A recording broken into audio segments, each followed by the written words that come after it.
दिल्लीर जंतर मंतर एबे पुणी थरे कंपुची हेले एथर कौनसी साधारण राजनैतिक दल नुहे बरम देशर लक्ष लक्ष छात्र छात्री भविष्यत अनशन में बसिछंती विशिष्ट परिवेशविद सोनम वांगचुक। से सीधासलख केंद्र शिक्षा मंत्री धर्मेंद्र प्रधान को इस्तीफा दाबी करुछंती।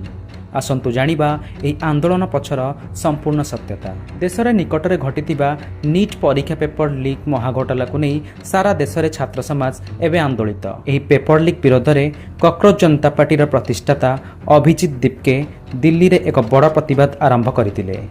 सेमानकु समर्थन जणाइबा सह देशर शिक्षा व्यवस्था संस्कार आनिबा पई सोनम वांगचुक मध्य एही मंचरे सामिल होई अनशन आरंभ करिसंती। सोनम वांगचुक एवं आंदोलनकारी छात्रंकर दाबी गुड़िक अति स्पष्ट अटे। धर्मेंद्र प्रधानंकर इस्तीफा पेपर लीक नैतिक दायित्व नहीं शिक्षा मंत्री धर्मेंद्र प्रधान तुरंत निज पदर इस्तीफा दियंतु। नीट परीक्षार संस्कार देशर समस्त बड़ प्रतियोगितामूलक परीक्षा स्वच्छता आसु एवं परिचालना कमिटी रे परिवर्तन करा जाऊ। भविष्यतर सुरक्षा पेपर लीक द्वारा प्रभावित लक्ष लक्ष मेधावी छात्र छात्री को न्याय प्रदान करा जाऊ।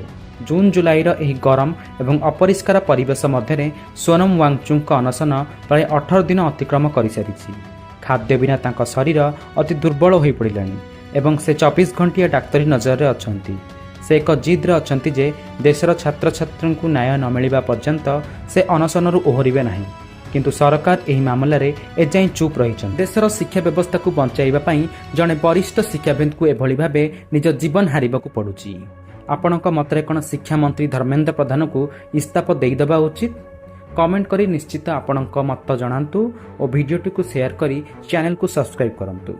धन्यवाद।